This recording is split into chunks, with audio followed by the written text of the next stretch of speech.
collected, while Rosey is loud, brash, and opinionated. And make no mistake, they both know their stuff, and hockey is their business. And now, Gouche and Rosey.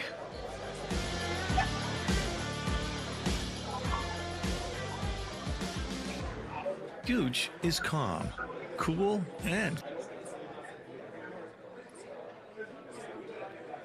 he is Rosey. I am the Gouche. It is the Gouche and Rosey show. As you can see, I am here at the bottom line. It is unbelievable. It's packed. Rosey, it's packed. It's brought to you by the good people. It's brought to you by the good people of the Hockey News, and of course, the bottom line, where a good friend of yours is here, Louise. She just had the soup, said it was phenomenal, and she can't wait to make you carrot soup. There you go. Beautiful. Fantastic. You got it. Hey, listen, I went for quite an adventure this morning. I went for a drive with my son-in-law on the Great Slave Lake. It's frozen now, and it's the lake go across. It is about 3.5, 4 feet thick of ice, so you could take a train through it. And I'm telling you, man, close to minus 40 something today. You walk out, Gouche, and you get that old Winnipeg, like when you and Karen and Lawrence were like little gaffers and walking out of the house. That big fresh air. I feel it now. Of course, I want to say thank you for Louise coming down and being a part of the show here tonight. I love it. We've got great fans all across the world, of course, and we can't thank people for taking some time out of their busy schedule to listen to you and me talk NHL. And, of course, World Hockey Championships are still going on. Even though Team Canada has been eliminated, as you know, there's still 2 very good games. Sweden up against Finland right now. The Finns are up 2-1. I can't see the game. I only see it from a distance. And, of course, tonight, USA takes on Czechia. And I don't think anybody should discount the Czechia team. They beat a very good Team Canada. Yes, we had our issues, but we really gave it to the Americans 5-on-5. So I think this is going to be a closer game than what people are actually thinking. Yeah, well, actually, yesterday our predictions, Stubbsy and I did pretty good, and I'm still going with my Finland and USA. So we'll see what happens. I cannot believe that the Blackhawks upset the Habs, and that was got a little bet with Charlene, and she gave me 2 goals, so I ended up winning 6-2, not 4-2. I got beat up too. The Panthers won in overtime, so I think I'm going to give up betting. I don't bet, but making my predictions. Do not follow the Gouche when it comes to betting. Listen, let's get into, obviously tonight I'm down here at the bottom line. We've got our booth set up, our mobile, I guess you call it a pop-up store in support of Stop Concussions. Great array of jerseys, obviously Messier, McDavid, Sittler, one of the all-time greats, 10 points, don't forget. Matthews is here, not in person. We've got a Keith Primo jersey, of course, that I've had for a while, and, of course, Crosby. And there's so much, as you can look around the room. We're sitting in front of the 1967. Love it. Toronto Maple Leafs, the last time they won the Stanley Cup. Is that Bob Pulford I see right there in between King Clancy and Harold Ballard? Is that Bob Pulford? Well, why don't we take a peek? Let's go through it. Right here, I think that's Bob Pulford right there. Yep, and of course, Harold Ballard, and we've got the great George Armstrong, Dave Keon, and you can see up here. Hey, get yourself a coffee from Tim Hortons, Johnny Bauer. That's right, Johnny Bauer, and there's our friend who we lost this year, a very good friend of mine and friend of everybody, a wonderful, classy individual, of course, Ron Ellis, and we get to see Tim Horton, of course, as we talked about, Red Kelly, Frank Mahovlich. There's Mr. Tim Horton, Bobby Bond, who we also have lost. Just a great opportunity here at the bottom line. As you can see, the booth is all set up. All the jerseys from around the world that we've been donated. Boston's playing tonight against the Leafs. So we've got Chara, who I think you also agree will be a first ballot into the Hockey Hall of Fame. Mr. Bobby Orr, Jerry Cheevers, one of your buddies. And, of course, Mr. Cashman. Yeah, Wayne Cashman. I tell you one thing, those old Bruins teams, Don Cherry coaching, they were a juggernaut. Stan Jonathan and John Wensink and Johnny Busick. You remember Johnny Busick? Johnny Pieface McKenzie. Rick Middleton, one of my all-time favorites. Of course, Nifty. Yep. Shout out to Ron Rideau, who's a good friend of his, as are you. Charlene pops in and says, rough night for the Habs after playing a few great teams. They were set for a little bit of a letdown. They played Chicago. Yeah, you couldn't get a worse team in the NHL, and they got dominated.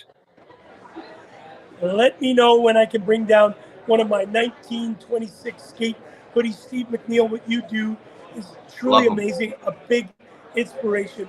We love you for what you do, Alzheimer's, and of course, lost your mother.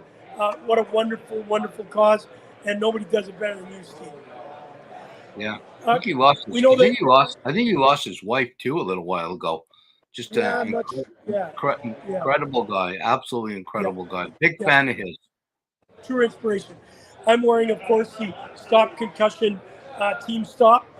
This is a jersey I got to play with was it last year? Yeah, it was last year when I went to Berlin and played outdoors in Berlin. What a great event.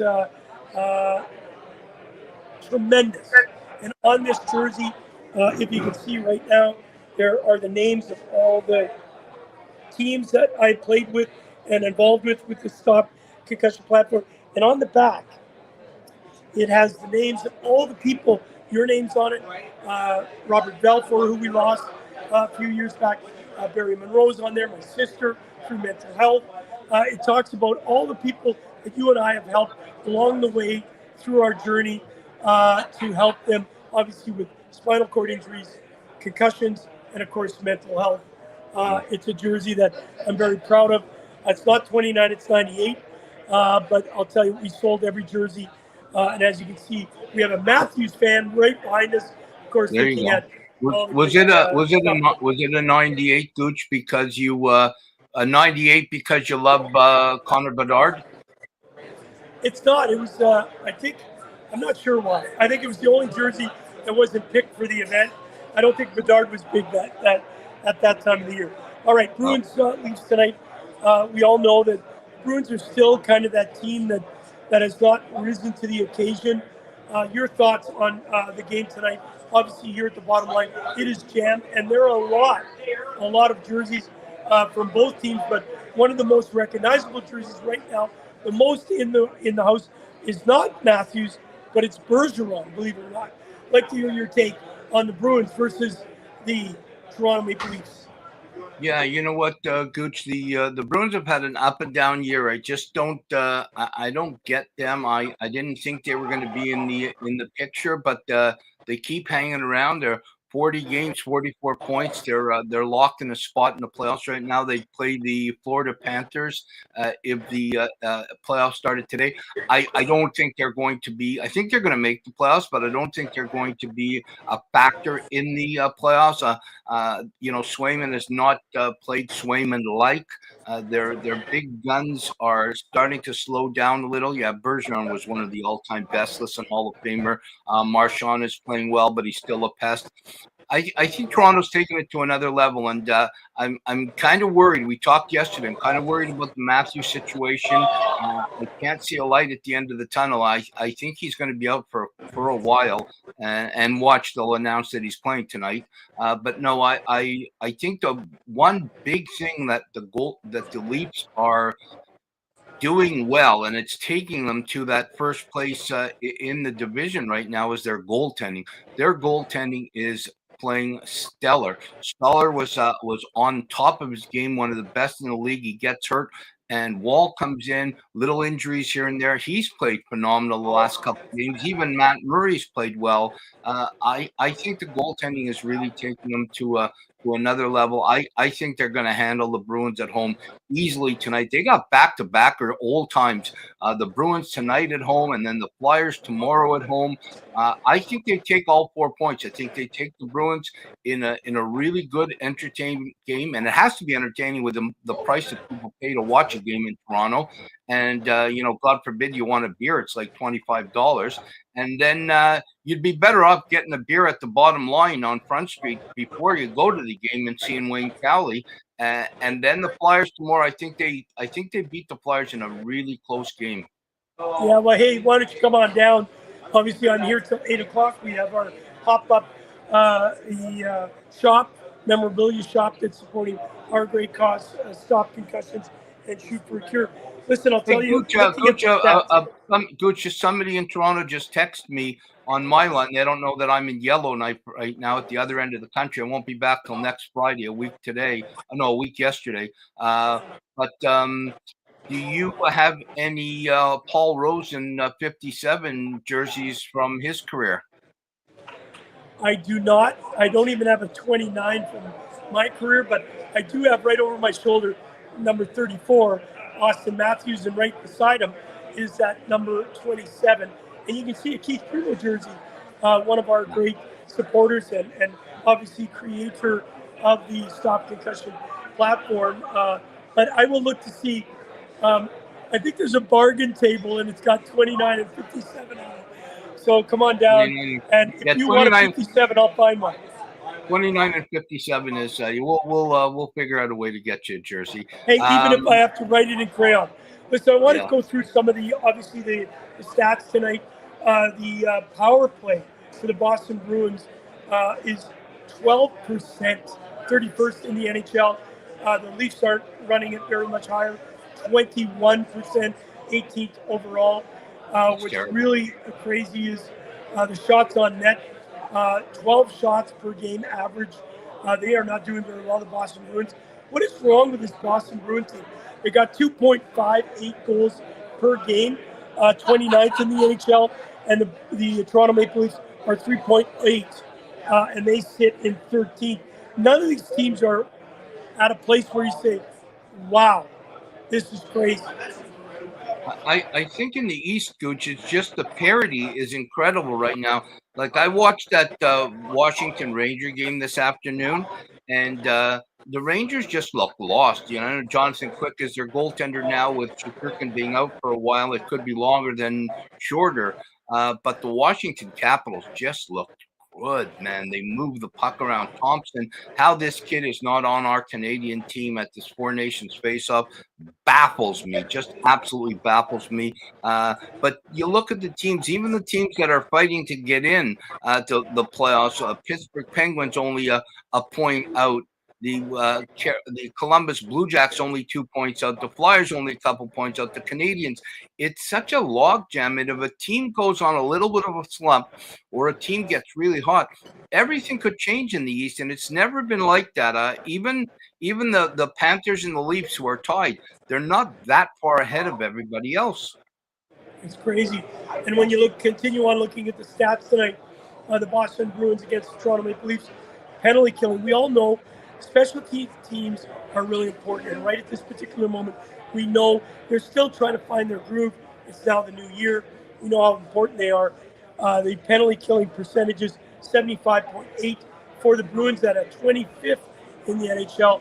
And this is where I thought the Toronto Maple Leafs have advanced. They're 10th overall with 82%. Well, that's very important when you know that in the National Hockey League, specialty teams do play a major role. The one guy, well, the two guys who have really, I think, stepped up and surprised me a little on the Toronto Maple Leafs, and I think are having great years, and that is John Tavares, who is probably the class of the league, who gets this taken away from him, and easily could have crawled up and said, screw this shit, I ain't doing it, I'll go somewhere else next year. He's having a career year, and I love Bobby McMann. I don't know what you think of him, but big, strong guy, scores some big goals. I love Bobby McMann. Yeah.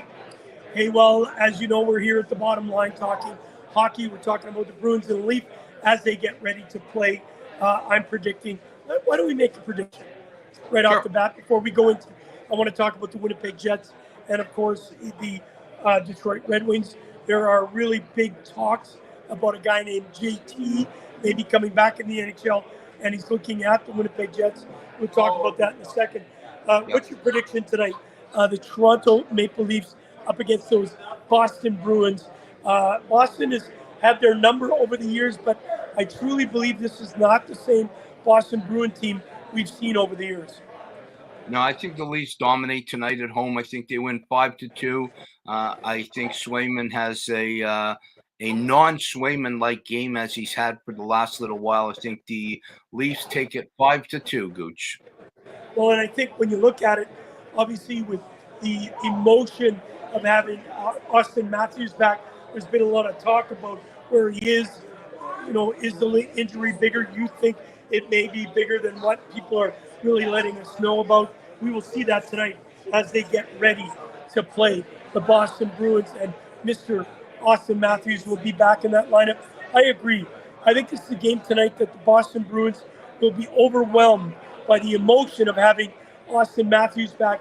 And if the Toronto Maple Leafs play smart and utilize that emotion from the crowd and Austin Matthews and Matt Marner, Tavares, and of course Nylander play the way they can, it certainly will be a big advantage to Gooch, do you have a it's pretty loud, do you have a lineup? I'm looking, I can't see a lineup. Is Ryan Reeves in the lineup tonight?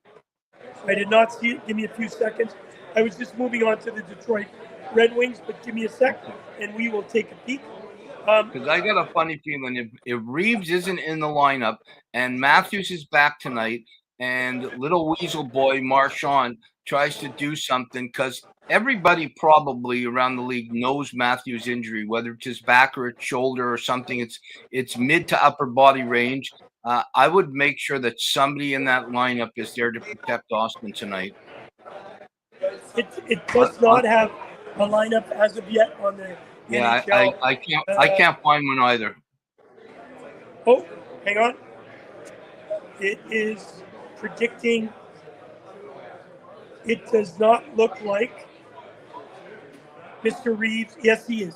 At this particular moment, as it looks like Reeves is in the net. I know that Hildeby is backing up, and it looks like Wolf will start the game. What do you think? You know what? As a coach, let's go back. Let's really quick, because I know we're not doing a long show today. But as a coach, what's your thoughts on that? The talk in Boston's room. Some guys like that maybe going to try to come after Matthews, and he's played a game, then he got hurt for a few more. And this is an injury going to be lagging all year. What's your thoughts on that as a coach? I truly believe in this day of sport, I don't think anybody would take advantage of that. I know that's why they have upper body and lower body, and they don't want to pinpoint exactly where the injury is. I truly believe that we're at a stage in sport that teams want to beat the best. And they know that with Austin Matthews in the lineup, he's a very good hockey player for the Toronto Maple Leafs. I don't think they're going to go out and specifically target him to knock him out of the game. I wouldn't say that to my team. Hey, listen, he's hurt. Let's run him. I think you just play your game and beat the best. I think that's the best way of a team. By going out and eliminating a player and taking advantage of that, I don't think that's right, number one, in sport. And I think at this level, nobody's going to be thinking of that. And I think you're right. Having Reeves in the lineup maybe eliminate some of that, but I don't believe that the Boston Bruins are saying, hey, let's take Matthews out of this game. I think they want to beat the best. I agree with you. At least I hope that's what's hey, going look on. who's in the background. We're doing, obviously, we've got Wayne Cowley, owner of Wayne Cowley made a guest appearance? Yes, he's got some soup for you. As soon as you're back, you've got soup. All right, so the prediction is I think the Boston Bruins are in too deep. It's going to be a 4-2 win for the Toronto Maple Leafs, and I believe that Mr. Matthews gets one tonight just to keep everybody going. Happy New Year coming in from our friend Patrick McCabe. I know it's really loud here, so we'll continue on for a few more minutes. I did want to talk, excuse me, about two things. One, the Winnipeg Jets going up against the Detroit Red Wings. The Winnipeg Jets power play at 32% leads the National Hockey League at this particular moment. And I think that's very important to understand that this should be a game where the the Winnipeg Jets dominate the Red Wings, but they have been playing very good at this particular moment as a team that maybe a lot of people don't think are going to make the playoffs, but they're a young, dynamic team and have some pretty good people in that lineup. I'm baffled at you said the Detroit Red Wings? Yep. I'm baffled. I had them making the playoffs. I think goaltending's let them down. Dylan Larkin, who I love as a player, I love as a captain, has not had a great year. DeBrinken's not been phenomenal. Patrick Kane has fallen off a little. They're a better team, and I still think where do they sit right now? Let's see. Well, I'll tell you what. As you're looking there, one of the things that's really alarming is that they're 31st in penalty kill, and the Jets so 31st with 69%, and we've got the Winnipeg Jets at 82% on their power play, 32%. Sorry, I'll tell you what. The Detroit Red Wings have to stay out of the box. When you've got guys like Scheifele and Connor and Ehlers, a dynamic forward group that is always pressuring, they're going to have to take some penalties. And I think this will be a pretty dominant showing by the Winnipeg Jets. The crazy thing about the Red Wings, I'm looking right now, they got 36 points. They're only 4 points behind the Senators, who have the last playoff spot. That's nothing, you would think, but they have Montreal, Philadelphia, Columbus, Pittsburgh ahead of them. So they're 4 points back, but they got 6 teams ahead of them. And we keep harping on this to the person that doesn't understand the way the NHL works. You continue to go into overtime, and the team you play against, whether you got the 2 points, they get one. To pick up a point here, 1 point here, it's not enough anymore. Well, and of course, very important, 16, 18, and 4, 7th in the Atlantic, as you mentioned. Trying to jump teams, really, really difficult. And we have the Winnipeg Jets at 27, 11, and 22, first in the Central. And Patrick McCabe's joined in and said, Jets win 6-2. We'll make our predictions in just a few minutes. Corey Katina, of course, joining us all the way from Minneapolis, Minnesota. Hey, an update real quick. At the end of the second period, Finland 3, Sweden 2. I picked Sweden, didn't I? You did, and I picked Finland. All right, so as we talk about the Winnipeg Jets, I would be remiss not to talk about JT. Jonathan Toews has stated he's coming back to the NHL. He's got himself healthy, and he wants to return. I think he's 32 or 35. I don't have it on the top of my head. I think it's 35. Still a lot left in this kid. A talent, you know him very almost personally through your connections with the Team Canada and, of course, the Chicago Blackhawks. He has mentioned that he is looking at the possibility of returning to 3 teams, and one of them is the Winnipeg Jets, where he's from. I got a feeling he's probably going to lean towards the Winnipeg Jets, not only because he's from Winnipeg, but this is a very good hockey team. And by adding Jonathan Toews to the mix, wow.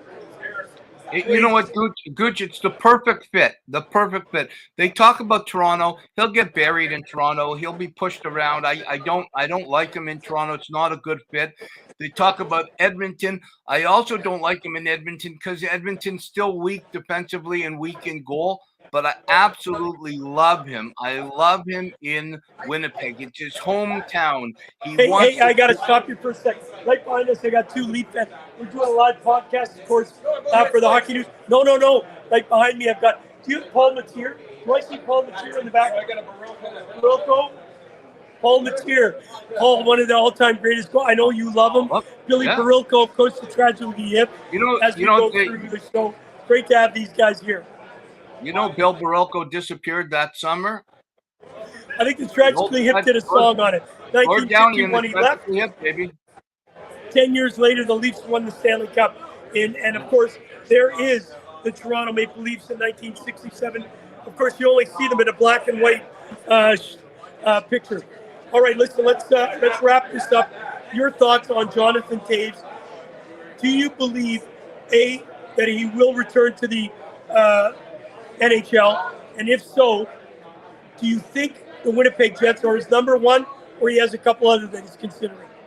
I think 100% he returns. He's too good not to, especially if he's healthy. He didn't leave the game because of lack of talent. He didn't leave the game because he was too old. He left the game because he was sick. He's healthy now. I think the perfect and only place for him to come back is Winnipeg. They're the perfect team, his home team. They've got the goaltending that he was used to in Chicago with Corey Crawford, with Hellebuck. I think the perfect fit is Winnipeg, and I think him in Winnipeg, my prediction of the Winnipeg Jets winning the Cup this year and making you happy and bringing Bachman and Randy Bachman and Burton Cummings back to play at the party when they win the Cup. I think it is a sure thing, as sure things are.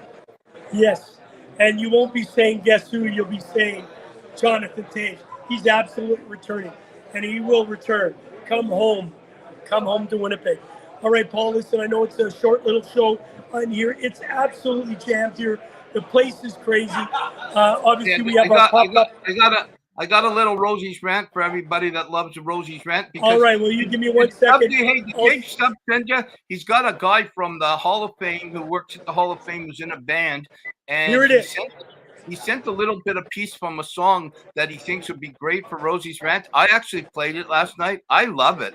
I loved it too. All right, If you're ready, I got a little Rosey rant for you. All right, I'm ready. Hey, Rosey's rant for a beautiful Saturday up here in Yellowknife. And I want to know what has happened. 32 teams in the NHL. What has happened with the original six? Detroit, New York, Chicago, Boston, Montreal, and Toronto. What has happened? The only team of these six teams that is legitimate is the Toronto Maple Leafs. The Chicago Blackhawks are the worst. I love them, but they're worst team in the NHL. 32nd, 31st last year, just absolutely dreadful. Montreal's on an upswing, but still so far away from the Montreal Canadiens of the past. Boston is on a downswing. They're playing nothing. Detroit Red Wings look like Stevie Yzerman's going backwards instead of forwards. The New York Rangers look dreadful. They look like I could get in a sled and play for them. They look absolutely horrendous. They're talking about taking over as the general manager. The NHL is in a sad situation when all six of the original six teams are playing like American Hockey League teams. All six general managers from the original six teams. This is a shout out to you, other than the Toronto Maple Leafs. Get your act together. Get to be hockey like it was back again in the 60s and the 70s. The general public deserves to have these original six teams back on track. Maybe not Stanley Cup teams, but back on track. Let's go. Come on, Gouche. Which is the best original team right now? The Toronto Maple Leafs. Absolutely. And I'm not disappointed with Montreal. Chicago's the worst. Detroit and the Rangers are horrendous. Boston and Montreal aren't bad. It's sad. It's sad. You know, you were born in 1959. I was born in 1960. We remember some of the great back then, and it's sad. Kids now, they don't even have a clue about the greatness back in the day. Go Jets, go! That's an original team for me. Obviously, 4 AFCO Cups in the the World Hockey Association. Hopefully we can bring home a Stanley Cup. This gentleman is known as Rosey. I'm known as Gouche. I'm at the bottom line enjoying a bowl of soup. I'll do the tomato for you tonight, Paul. Can't wait till you get back from Yellowknife. Enjoy. We will be back on tomorrow night talking a little bit about where the gold medal is going to end up. Will it be USA? Will it be Sweden? Will it be Czechia? Or will it be Finland? We'll know better after tonight when the Finland finish their game against Sweden.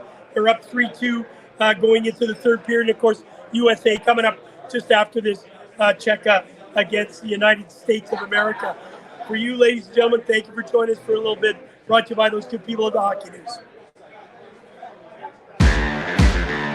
You've been listening to Gouche Live with your host, Kerry Goulet, better known as the Gouche. Brought to you by the Hockey News and Sports Illustrated.